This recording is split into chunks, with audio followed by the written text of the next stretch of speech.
Welcome to the BobbleOn podcast, where we're committed to providing practical advice and strategies to increase your revenue, unify your team, and create accountability throughout your organization. Let's go.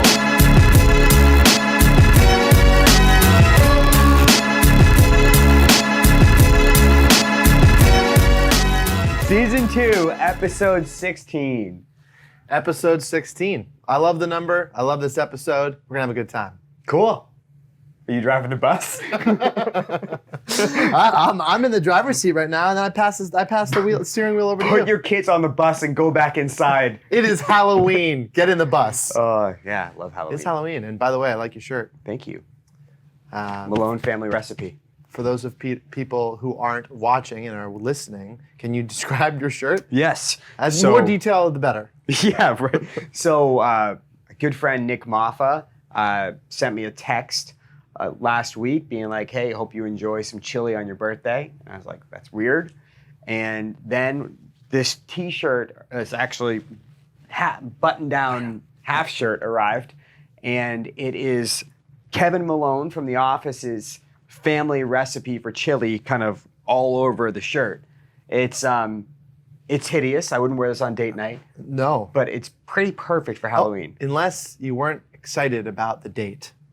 If you were like, it's the first date, and you're like, I don't really want to. I kind of don't have any of those. I don't want to have a second one. I know. I'm just saying. You can give that to a friend that's trying to get out of a date. No one takes the shirt, Matt. This is on my body forever. Thank you, Nick Maffa. Great gift. Super clever as always. What are we talking about today? Radical Candor. Love it. It was specifically a book that our leadership team read. This was like, 2 years ago probably? Yeah, a long time ago, yeah. And it had a profound impact on our team's health. And it really rippled into the rest of the organization. And pretty much everyone at the company has read the book now. Yeah, it's required reading. And we're going to talk about why that had a profound impact, the simplicity, but the impact of the concept that this was written about. And go into a couple different topics of the main meat of the book. Main meat, baby. Yep. Personal best. Hit me. Meat. So Parker, his first steps this week. I'm just kidding. He's 3 weeks old. You cannot be more competitive. he's 3 weeks old. No, but he's smiling a lot more, which is really cool. It's not really like in response to anything because he's only 3 weeks, but just seeing the mouth move that way is cool, and he's doing a lot more. And so last night specifically, we were watching the Game 7 of the World Series, and he was up in between. It was between sleeps, between feedings, and he was up. My parents were there. We were eating dinner and watching the game, and he was just smiling left and right. It was just cool. It's a cool moment, having the whole family together, him smiling, watching the game. It was cool. It was a fun time. Who won? The Nationals won. The underdogs. Nice. They beat the Astros. The Astros were by far the favorite. They had the whole season by the balls. Wow. So they had a great season, just couldn't finish. They had a great season and record-breaking, first ever time in any sport playoffs where the away team, the visiting team, won every game. Wow. In hockey, football, baseball, it's never happened in the history of any playoff of any sport. Wow. The visitor team won every game. That's pretty cool. Isn't that crazy? Yeah. Anyways, but the Nationals won it in Houston, which wasn't great for the Houston fans, but it was nice. The Nationals is their first time ever. Really? They never won the World Series before, so it's pretty special for them. And there's some players that you kind of like to root for. That's cool. That's cool. Yeah. Awesome. Personal best for me. So had a birthday last week. It was exciting. It was fun. I think birthdays are awesome. You hear from a lot of people, but I think the best personal moment for me was definitely getting a text from a dad named Justin Capel. Maybe listening, likely not in the industry. But Justin sent me this text, and it was like 11 o'clock at night on my birthday, so I read it the next day. And it was just like, hey, I'm late to the party, just wanted to say how great of an example of a dad you are, how much you mean to the community. It's so great to see your kids always smiling. You have a great marriage. It was just like a nice text. And I appreciate those moments because after like a full day of just hearing like, hey, happy birthday, man. Congrats. Like, what are you doing? Going out drinking tonight? And And then like you get some text during the day. It's like really thoughtful, and Yeah. it was cool to receive that one. Yeah. It was a really special one for me. The secret I feel like in birthdays of friends, when you see it on Facebook or whatever, then you send the text. Send the text because you probably got 10, 15, 20, 30 texts, and hundreds of people that say like congratulations or happy birthday online, which is nice too. But man, the text is really one-on-one. It's only for your eyes. Yeah, I think to expand upon that, the only thing that matters to me is just be personal. And that's kind of a little bit what we're talking about today too. It's like, if you're gonna write happy birthday, that's cool and all, that's nice and all, but like I'd just rather like slightly personal, slightly, just a little bit, and then do it wherever the hell you want to do it. You know, I think a lot of people on my Facebook group friends, I don't even have their number. Yeah. But they mean a lot to me. Yeah. You know, it's an interesting thing. But thank God for social media. Anyways, great day, Justin. Appreciate you. You made my day. Couldn't compete with this shirt though. Mafa came in hot with a really good birthday present. Like chili hot. Yeah. And his wife's birthday is the day after mine. Oh. So he's got to think about both of his brides. Yeah, that's tough. Yeah. That's a lot to consider. It is. Do you think he got the same shirt for his wife? Maybe it was underwear. Ah, Kevin as underwear. That's brilliant. Spicy. Spicy. Let's talk about Radical Candor and women's underwear. All right, so here we go. So Radical Candor, excellent book written by Kim Scott. We love it. Actually, it's right Boom! there. Look at that. It's in our little library of sorts. Yeah. Easy to... For those who are listening only, sorry for the pause. Anyways, we have Radical Candor in this office, written by Kim Scott. She gave an excellent TED Talk, really good one you can watch. The book for us is mandatory reading, which is rare for us to say, but we think it's mandatory for managers, leaders, and employees. We think that everybody should read this. So what we're gonna do, instead of just glowing over the entire book, we want to kind of give two big takeaways and kind of dive individually into what those takeaways meant for us. That way you can kind of get some nuggets. Maybe if the book resonates with you, dive in, purchase it, read it. If this is good enough, watch the TED Talk. It's great. It'll work. Love it. So, let's talk a little bit, let's go back a little bit. Let's think back to where you and I were before the book. So for myself, think like 2012, 2013, we were so obsessed with sales. We were so obsessed with growth. If I had a personnel problem, or if someone, I don't know, wasn't living up to my expectations of what they should be doing, I know I would go right to them and tell them exactly what was going on. I might even do it publicly, but I know I would go to them and I would tell them, this is what I think, and you need to fix this, etc. And I would just, what Kim Scott refers to as, I would very heavily challenge directly. And there are pros to that. It's not bad to challenge directly, but this book gives a way for someone like myself, who my default is to just dive in and tell you how I'm feeling.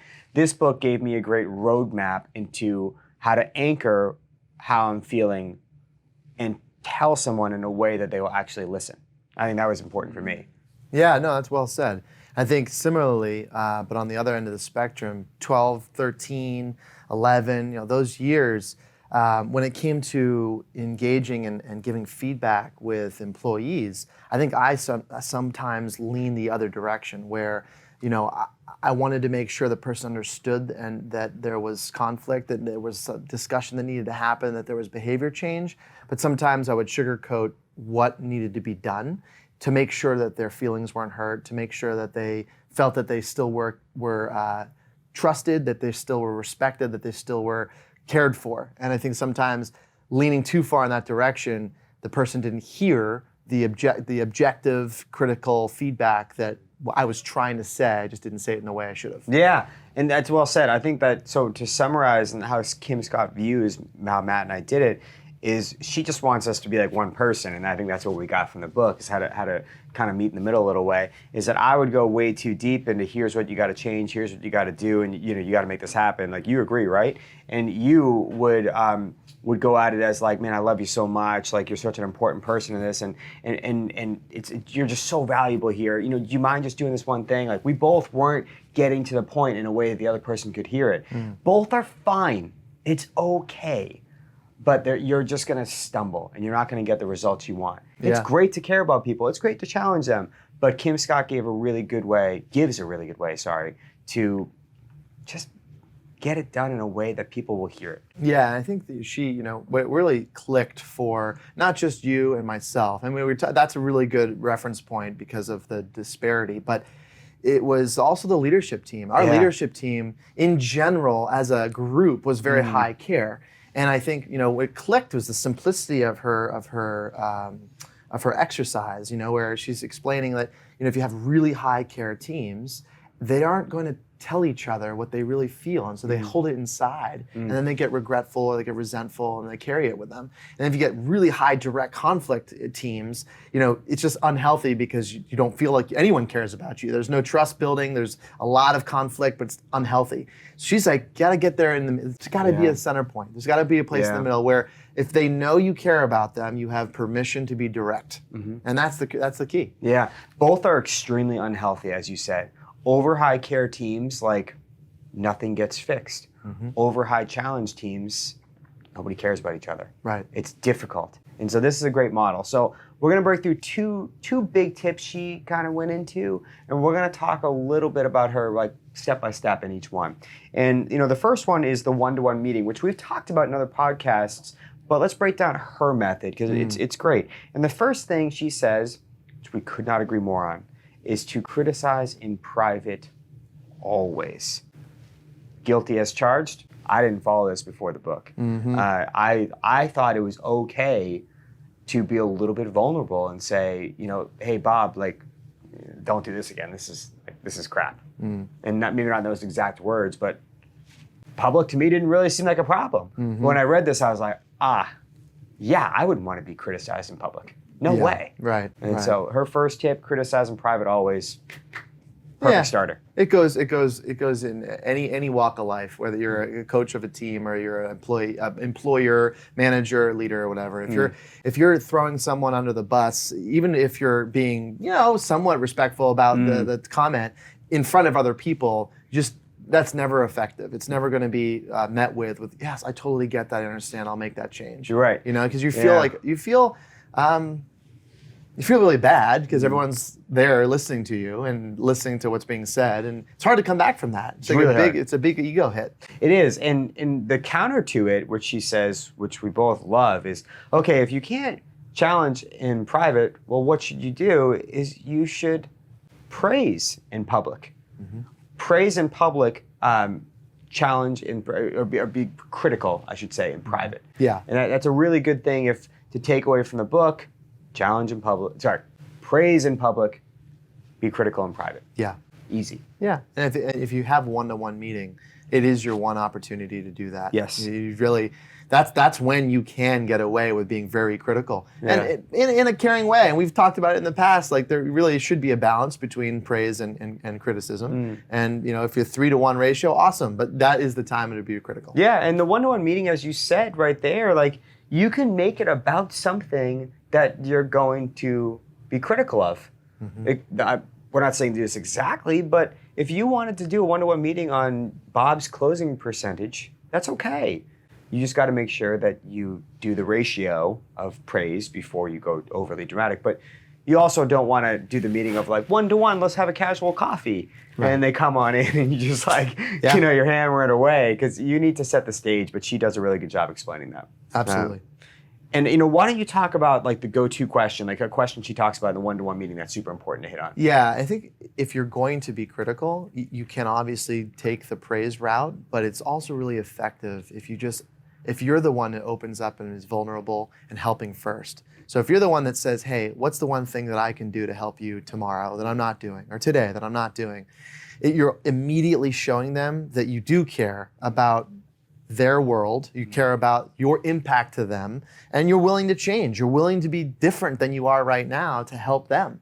And if you're establishing that as that's the tempo right now, that's the temperature, then you have a lot more permission to be like, hey, by the way, when you said this in this tone in the group, it reflected negatively on your leadership, and this is why I did. And moving forward, you're like, we can't have that. You get that, right? It's a good order what you just went over, because if you have a meeting and the first thing you do is sit down and you're like, hey, what's the one thing I can do to help you? They're like, I don't even know why I'm here. Like, what are we talking about right now? I don't know, buy better coffee? Okay, I don't know what to tell you right now. It's a little, catches me a little off guard. But if you do what you just said in that order, like you went over, of like, hey, we really can't have this going on. We need to fix these things up. Like, here are some things like, hey, what can I do to help you? What's something I should be doing to help you get this done? Because this is gonna be a change. I'm very receptive to that. And I'm probably gonna tell you right in the moment, like what would help me. Or am I even better? Let me think about it. And then you set up a follow-up meeting. But the key, to your point, is you gotta be silent after this. Mm-hmm. After you ask the question, you can't answer it for them. You can't be like, what's the one thing I should be doing? Is it this? Is it that? Is it this? Is it that? And then sit there and be like, oh, okay. Well, don't think too hard about it. Kim Scott talks about ask the question and then be silent. Mm-hmm. I love that. Yeah, I think in general, it's a really good way to be with anyone. You ask questions, and if you really want to know their answer, you should be quiet. It's the only way you can listen. But if you start to give solutions right away, then you're really not having a conversation with anyone else but yourself. No. But as leaders and managers, we do that because it's a difficult question. You are asking for criticism of yourself and something you have to change. It's a natural reaction to not want to necessarily hear it. We all have growth mindsets, but it's tough to open it up to if you think about relationships with your partner, relationships with your teammates. If you're asking for critical feedback, sometimes it's difficult to hear. You kind of get a little red in the face. And she's basically saying it's okay, just clench your teeth for a second and hear it, and authentically hear it. I think that's powerful. Yeah, and really appreciate the feedback. I think that some people will ask the question, be quiet, listen to it, and then get really heated internally because they didn't want to hear it. And it's critical of them. But then you shouldn't have asked the question in the first place. You got to go work on yourself first. And she goes over this, to your point, you opened it up to the last part of this, which is so key, is being open to it. I know one way that I've been more open to feedback myself is by repeating it. And that almost allows me to kind of cool my jets a little bit when I hear something that maybe maybe it is a little hurtful. Maybe it is, and I don't have an example off the top of my head, but if someone told me to literally stop doing something that I like doing, as if, for instance, I'm wearing a chili shirt right now. If someone told me hey, I think it's important if you're gonna lead a company to maybe wear a suit and tie. I think you're a little bit too casual in how you run this company. I would take a little bit of criticism. I don't know, I kind of like how I dress. I enjoy that, but as opposed to getting upset, if I just repeat that back to them, that's what she's saying, is just understand their answer by repeating it back to ask more clarification. So wearing a suit and tie, that's a change that you want to see in this organization. And then they might explain further as to why. Yeah, I think, to your point, asking why do you feel that way? Whether you repeat the question or you say, well, tell me more. I'd love to hear more about why you feel that way. That's the key, is getting them. If someone makes a statement that you don't agree with, well, you better understand why they're making the statement in the first place. Asking them to give you more information, repeating it, whatever you want to do, but getting them to really elaborate. It's critical, because then you're actively listening. You're not just listening, you're actively listening. True, dead on. You're encouraging. But I know in the past, before this book and before you and I kind of tried to develop as leaders, I would just kind of get angry and be like, I think you're wrong. I hear you, I definitely do hear you, but I would almost shut down the conversation by not asking for more, because I'd be like, yeah, okay, I get it. Okay, wearing a suit, most leaders wear suits, thanks.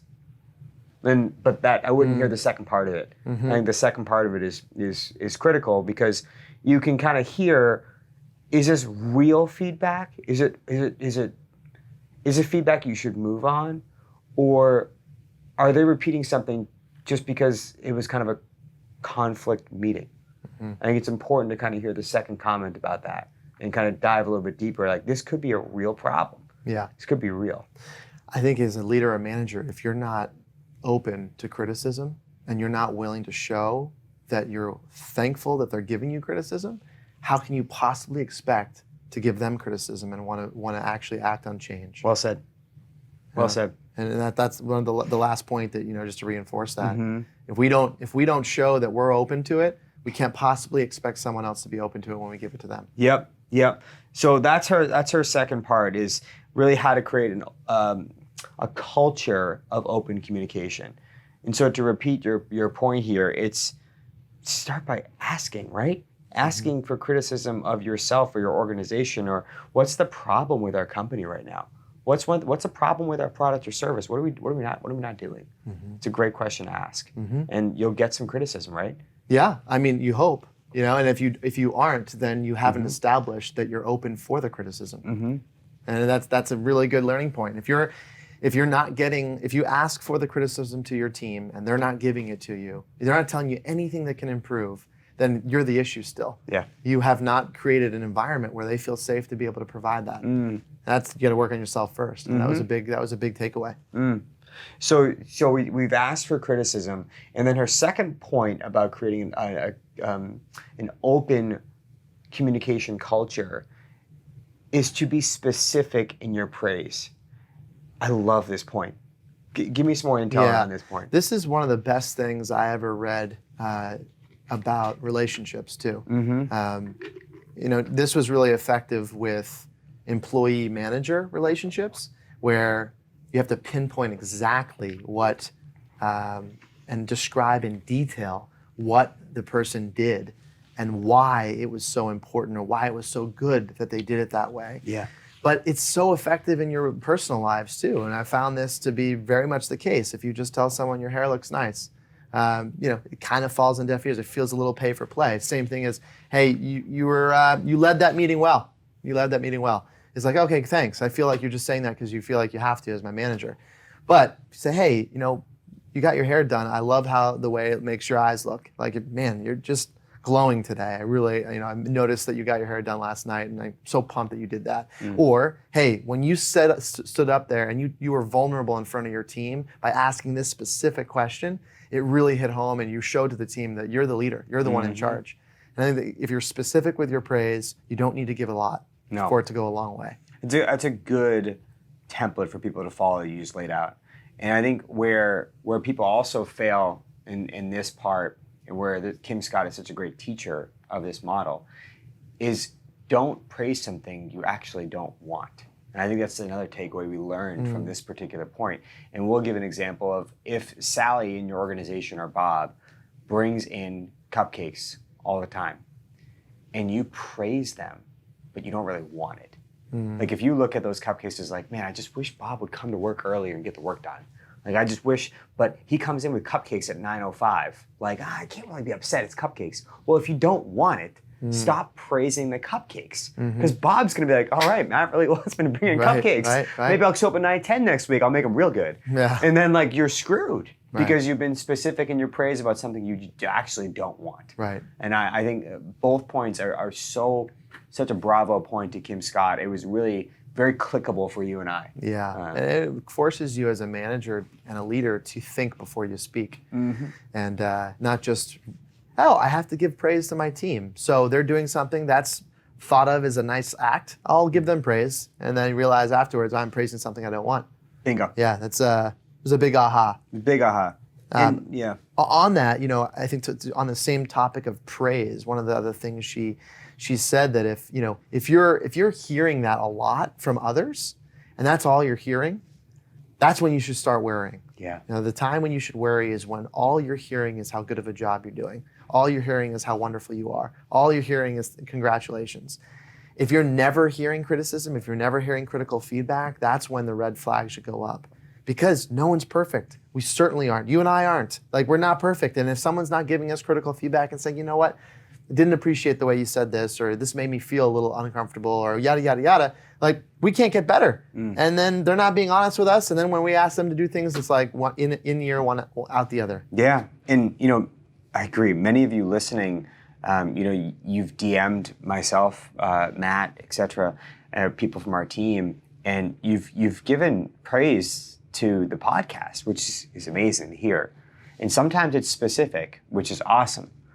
But I know the people who have DM'd me, you'll see I pretty much always reply back and ask a little bit of a challenging question. I acknowledge the feedback, but then I ask a question on a specific podcast, maybe how we can make it better for you, or what topics do you want to hear about, or I ask for criticism in a way. I love when people give it. It sucks when I hear crickets. I would love, so if to those listening out there, know that like if you're giving praise and someone asks how they can be better, they're very open to it. They want to hear it. It's a good time to do it. And feel free to give the criticism. Be the change in your organization too with this. Yeah. Don't just praise your boss. Praise specifically and then challenge. Yeah, good point. I think the best in the world in anything are always asking for that. Yeah. They're always looking for room to improve. They don't ever feel like they've reached the top. Yeah, and I think that's Kim's like one of her last points is we said be as specific with your praise as you are with your criticism. That's really well how you detailed out how to do it.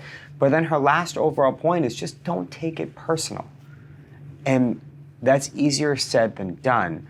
But in practice, if you have it in the back of your mind, I'm asking for criticism, try your best not to take it personal.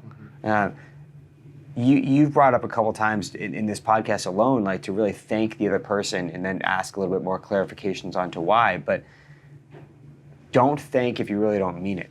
You got to not take it personal and actually thank them for opening up. And yeah, and it ties in really well with the point that you have to not just be giving criticism all the time and challenging directly, because if that's all you're doing and that's all that someone's hearing, they're going to feel like a failure. They're going to feel like you're only telling me what I need to improve on. They're going to feel down about themselves, and then they will take it personally. And then every time you do something, they're going to be like, it's rinse and repeat every time. This is what I'm expecting. This is how the relationship is.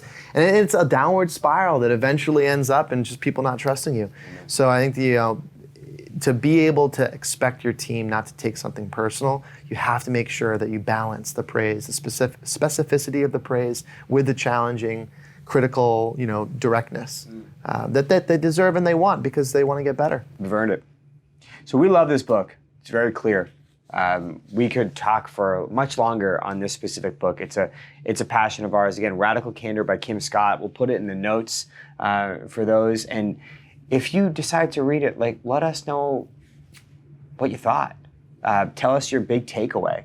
And also tell us if you want us to do more book reviews. Matt and I read a lot of books. We don't want to make this podcast just here's a great book we read on the New York Yankees in the 1994 series. That's not what we want to do. We want to offer book reviews and book recommendations, those that can help independent agents grow, help independent agents lead, manage, etc. Especially because I don't want to be talking about the Yankees in general. So a book review of the Yankees would be just the worst. Just trying to fire you up in the morning.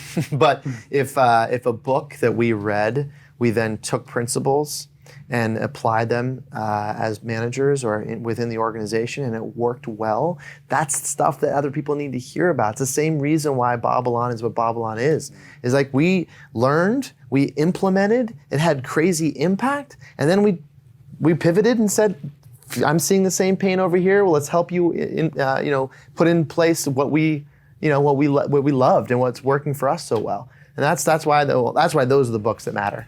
I love it. Well, Season 2, Episode 16, Completamente, in the books. Oh, Completamente. Yeah, it was a spicy one. Yeah, you really set up for that one. This is the most spice I've ever thrown at you on a podcast. There's a lot of spice on you right now. BobbleOn. BobbleOn.